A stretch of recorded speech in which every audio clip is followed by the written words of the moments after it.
Halo, apa kabar?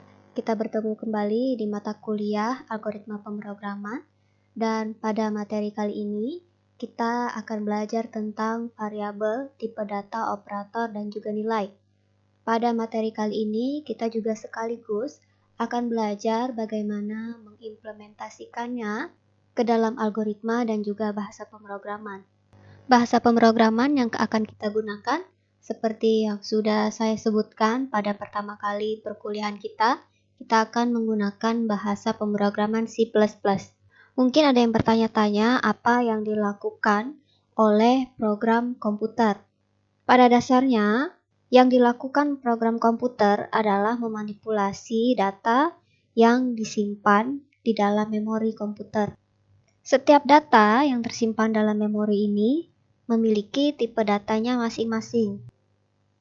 Tipe data ini juga sekaligus akan menentukan nilai apa yang dapat dimilikinya dan juga operasi apa yang bisa dilakukan pada data tersebut. Tipe data bisa kita kelompokkan menjadi dua macam. Yang pertama adalah tipe dasar, seperti yang dilihat pada layar, yaitu integer, real, char, string, dan boolean. Ini adalah tipe dasar yang sebenarnya sudah kita temui dalam kehidupan kita sehari-hari. Dan juga yang kedua adalah tipe bentukan. Tipe bentukan ini bisa kita sebut sebagai turunan dari tipe dasar, yaitu dia sebenarnya merupakan tipe data dasar yang kemudian didefinisikan kembali menjadi nama yang baru. Sebelum kita masuk lebih dalam mengenai tipe data, kita akan terlebih dulu membahas mengenai aturan di dalam penamaan. Di dalam algoritma dan juga pemrograman, penamaan ini memiliki peran yang sangat penting. Setiap nama yang kita buat haruslah unik dan juga tidak boleh ada dua nama yang sama di dalam ruang lingkup yang sama. Kemudian, kalau bisa, dalam kita membuat penamaan, kita harus pikirkan baik-baik, jangan asal, dan nama tersebut harus mewakili dari fungsi objek tersebut. Beberapa aturan penamaan yang dibuat dalam penulisan algoritma dan bahasa pemrograman yang pertama harus dimulai dengan huruf alfabet. Tidak boleh dimulai dengan angka, spasi, atau karakter khusus yang lain. Kemudian, huruf besar atau huruf kecil dibedakan. Kenapa kita pakai aturan ini di dalam penulisan algoritma?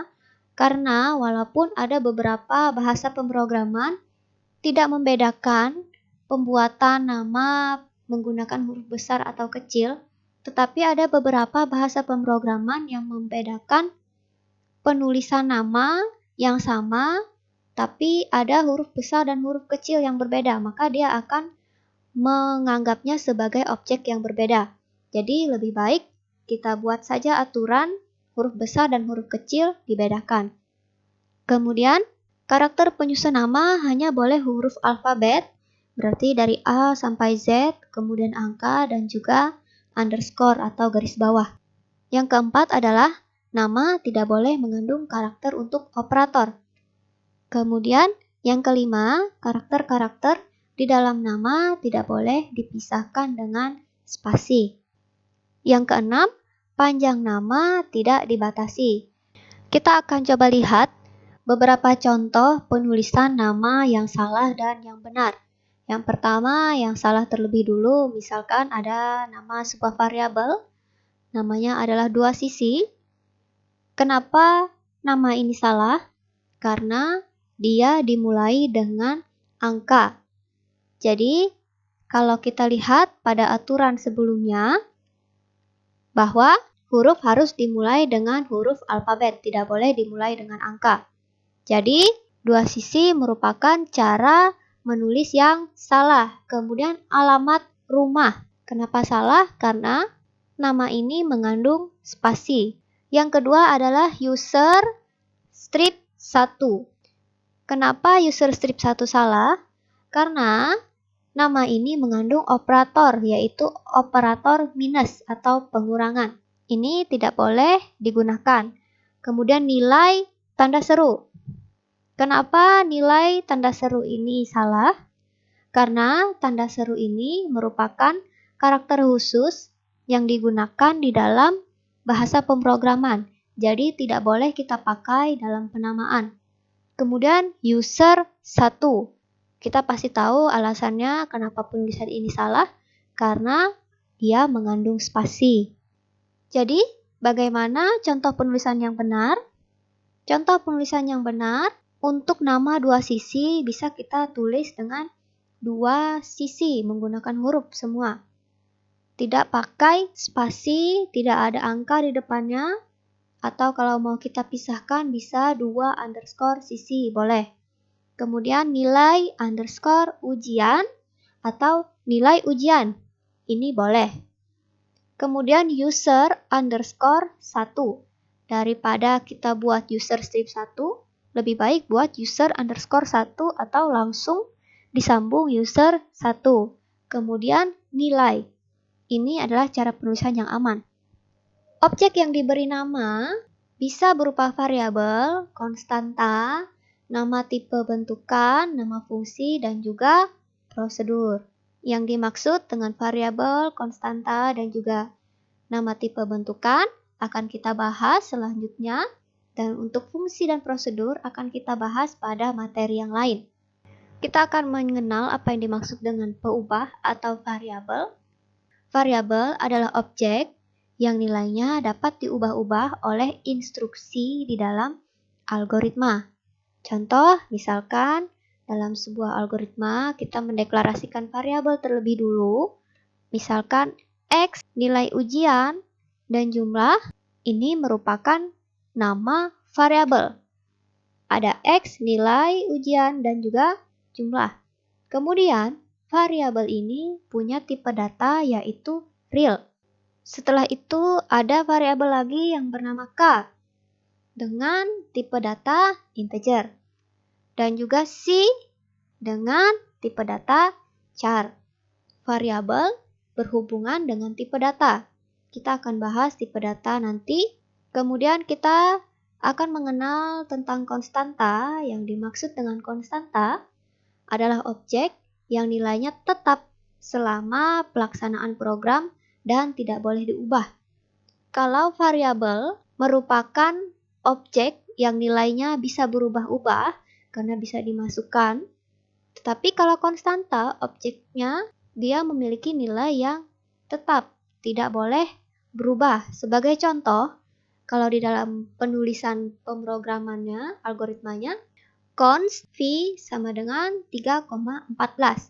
Jadi kadang kita memang perlu membuat sebuah konstanta karena memang ada beberapa objek yang nilainya tidak berubah. Contohnya kalau V sudah pasti nilainya 3,14 sekian. Kemudian kalau kita mau bulatkan 3,14 saja, jadi untuk memudahkan dalam penulisan kita buat saja V itu nilainya 3,14. Kemudian contoh lagi const nmax sama dengan 100. Berarti objek nmax ini punya nilai 100. Kemudian const sandi sama dengan xyz 123. Jadi konstanta ini dia akan punya tipe data dan juga nilai yang tetap dan tidak bisa berubah. Selanjutnya, ekspresi. Yang dimaksud dengan ekspresi adalah seperti ini. Ketika kita mengubah nilai menjadi output, biasanya kita melakukan sebuah perhitungan atau komputasi. Kalau kita mau tahu luas dari segitiga, pasti kita harus menghitung menggunakan rumus luas segitiga dengan variabel yang tergantung di dalamnya adalah alas dan juga tinggi. Nah, di dalam perhitungan ini disebut sebagai ekspresi. Rumus luas segitiga yang kita pakai untuk menghitung luas segitiga itu dinamakan sebagai ekspresi. Ekspresi ada 3. Yang pertama adalah aritmetika, kemudian relasional, dan juga string. Sekarang kita akan masuk ke tipe data dasar. Pertama, tipe data bilangan bulat. Kalau bilangan bulat di dalam bahasa pemrograman atau penulisannya di dalam algoritma disebut sebagai integer. Ranah nilai untuk bilangan bulat tak hingga. Yang penting dia tidak mengandung bilangan desimal. Artinya, bilangan bulat berarti dari 1 sampai tak terhingga, bahkan 0 mundur ke -1 dan seterusnya, boleh kita pakai selama tidak mengandung pecahan desimal. Kemudian kalau kita tuliskan konstantanya, contohnya adalah -1, kemudian 0, 1, dan seterusnya. Cara mendeklarasikannya di dalam algoritma yaitu misalkan variabel A dan juga variabel B memiliki tipe data integer. Kemudian operasi yang dilakukan pada tipe data bilangan bulat yaitu aritmatika dan perbandingan. Operator untuk operasi aritmatika yaitu yang umumnya kita ketahui tambah, kurang, kali, bagi, kemudian div, dan juga mod. Div ini merupakan division, jenis pembagian yang tidak mengambil sisanya. Sedangkan kalau mod, kebalikan dari division, yaitu yang dia ambil nilainya merupakan sisa hasil bagi. Kita akan lihat contohnya. Misalkan 3 ditambah 10 sama dengan 13. 87 dikurangi 31 sama dengan 56. 5 kali 10 sama dengan 50. Kemudian 10 div 3 sama dengan 3. Karena kalau kita tahu 3 kali 3 sama dengan 9. Jadi sebenarnya kalau 10 dibagi 3, 3 sisa 1. Tapi sisanya tidak kita ambil, kita hanya ambil 3-nya saja. Kemudian kalau 10 mod 3 atau 10 modulus 3, hasilnya adalah 1. Karena operasi modulus ini untuk mengambil sisa dari pembagian.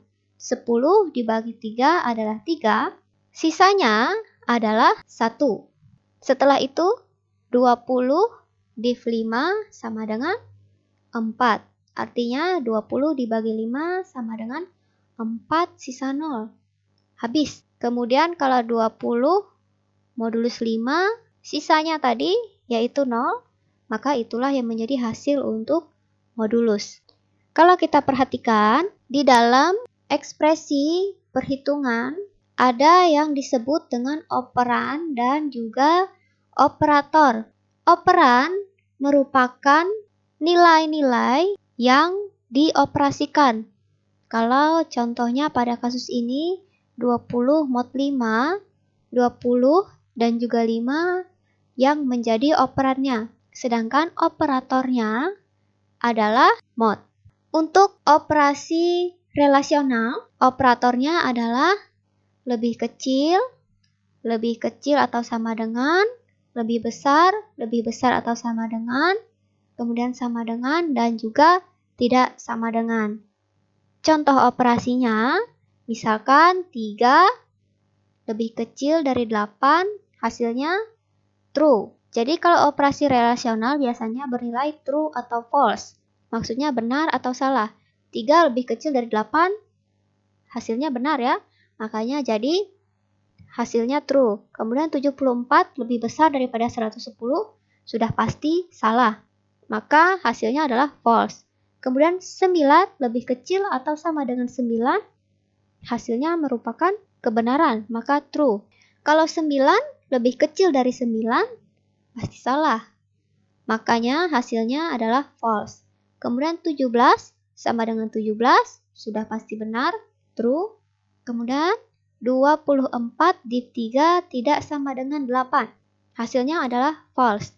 Kalau kita coba hitung, 24 div 3 berarti 24 dibagi 3 sama dengan 8. Kalau 8 tidak sama dengan 8, otomatis pernyataan ini adalah salah. Makanya hasilnya salah. Kemudian tipe data yang lain adalah bilangan real. Untuk penulisan tipe data bilangan real, kita tulis sebagai real atau floating point untuk beberapa referensi. Tapi dalam penulisan algoritma kita pakai real ya. Kalau di dalam bahasa pemrograman, ada beberapa nama untuk tipe data real tergantung dengan ranah nilainya. Kemudian konstanta yang bisa kita tuliskan contohnya min 14,23, 0,75, 99,0. Kalau kita lihat ada koma di belakangnya karena bilangan real ini merupakan bilangan yang mengandung pecahan umumnya. Itu yang membedakan dia dengan bilangan bulat. Kemudian operasi yang bisa dilakukan pada tipe data bilangan real adalah aritmetika dan juga operasi perbandingan.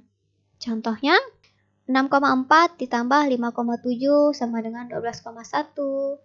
8,0 dikurang 2,8 sama dengan 5,2 dan seterusnya. Kemudian kalau kita lihat dia juga bisa dilakukan operasi perbandingan. Misalkan 0,003 lebih kecil dari 0,3. Benar ya. Kemudian 8,0 lebih besar daripada 5. Nilainya adalah benar. Selanjutnya, tipe data karakter. Dalam bahasa pemrograman ataupun di dalam algoritma biasanya ditulis dengan char. Ranah nilai adalah seluruh karakter yang ada dalam alfabet, baik A sampai Z huruf kecil, kemudian A sampai Z yang huruf besar, angka, desimal, tanda baca, dan juga operator aritmetika dan beberapa karakter-karakter khusus. Itu juga termasuk karakter. Kemudian operasi yang dilakukan pada tipe data karakter merupakan operasi perbandingan. Contoh operasinya adalah misalkan karakter A sama dengan karakter A, benar. Kemudian karakter T huruf besar sama dengan karakter T huruf kecil. Tentu hasilnya adalah salah, maka ditulis false. Kemudian karakter Y kecil tidak sama dengan karakter Y besar. Ini merupakan pernyataan yang benar atau true. Kemudian karakter M lebih kecil dari karakter Z. True. Kemudian karakter Q huruf besar lebih besar daripada karakter Z. False. Karakter 1 ini bukan angka 1 ya, tetapi karakter 1 lebih kecil dari karakter 2. True. Kalau kita perhatikan, ternyata kita bisa membandingkan lebih besar dan lebih kecil pada 3 operasi yang terakhir. Terus, bagaimana kita bisa tahu yang mana yang lebih besar, yang mana yang lebih kecil? Perbandingan besar kecilnya merupakan posisi urutan dari karakter ini di dalam tabel ASCII. ASCII. Di dalam tabel ASCII, setiap karakter mempunyai nomor urutnya. Makanya, kita bisa melakukan perbandingan pada karakter-karakter tersebut. Yang kita bandingkan adalah posisi mereka di dalam tabel ASCII. Selanjutnya, tipe data string. Kita bisa tulis di dalam penulisan algoritma adalah string. Kemudian ranah nilainya deretan karakter yang telah didefinisikan pada ranah karakter. Sama seperti karakter yang tadi. Tetapi yang membedakan karakter dan string, karakter ini merupakan satu objek untuk satu karakter. Sedangkan kalau string, satu objek bisa berupa deretan karakter yang biasanya diapit dengan tanda petik tunggal atau tanda petik ganda. Contohnya dalam penulisan konstanta misalkan PKY. Kemudian jalan ke Obos, kemudian K9358 dan seterusnya. Itu contoh penulisan string sekaligus cara penulisan konstanta string. Operasi yang bisa dilakukan adalah penyambungan atau concatenation dan juga operasi perbandingan.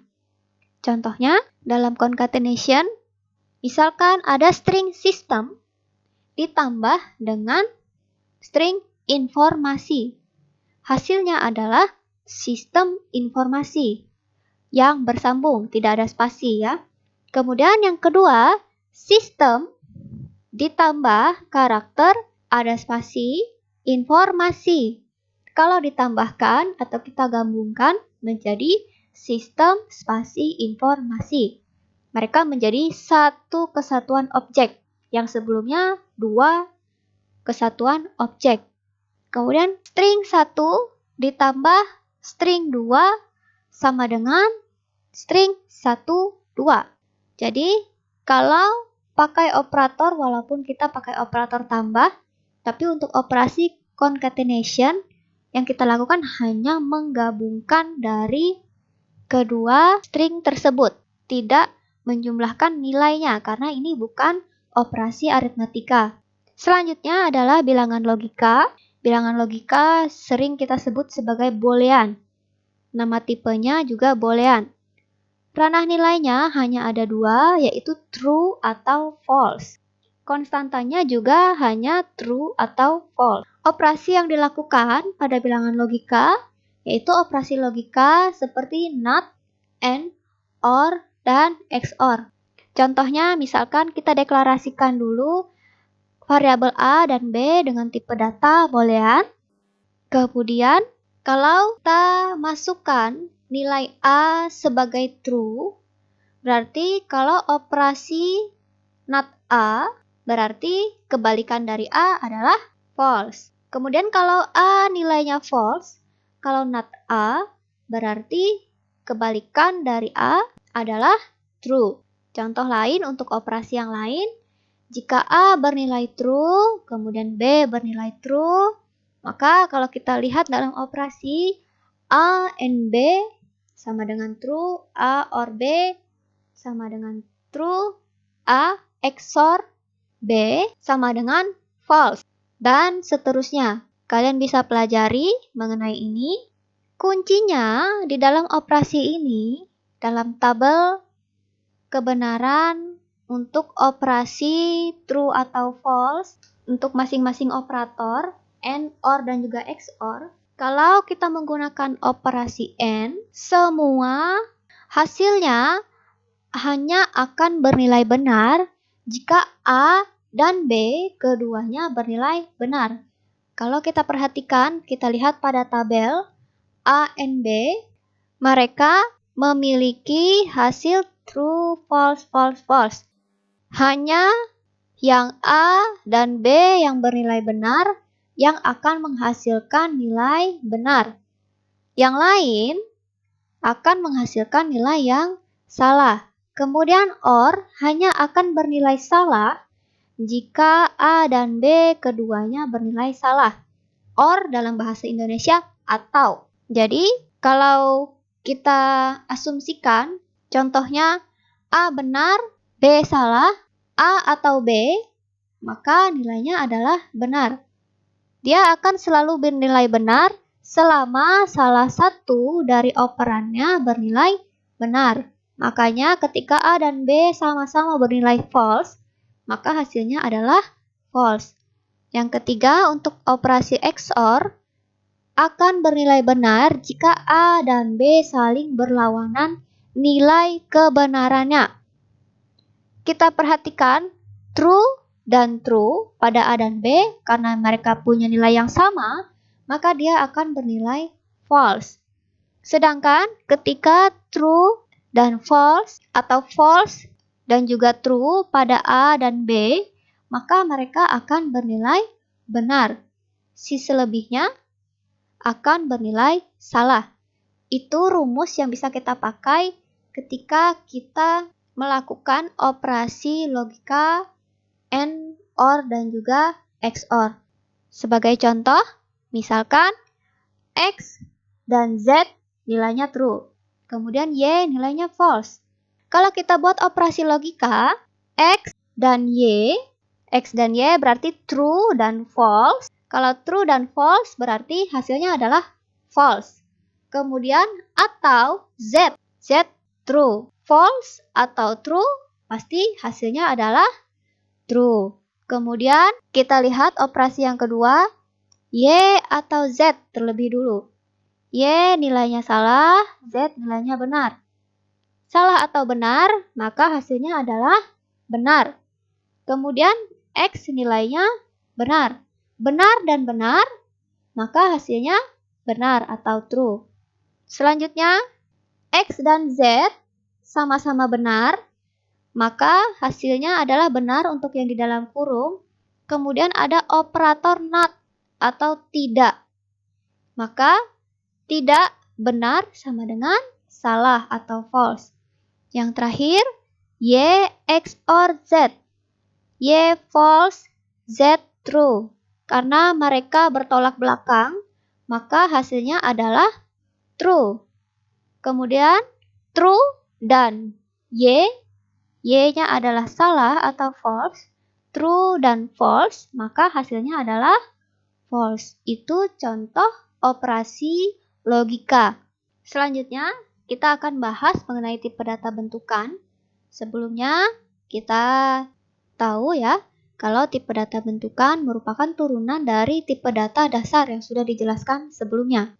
Jadi, sebenarnya tipe data bentukan merupakan tipe dasar yang diberi nama baru.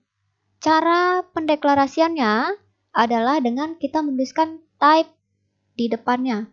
Sebagai contoh, kita buat tipe data baru, namanya adalah bilangan bulat. Bilangan bulat ini punya tipe data dasar integer. Jadi kita tuliskan type bilangan bulat, titik 2, integer.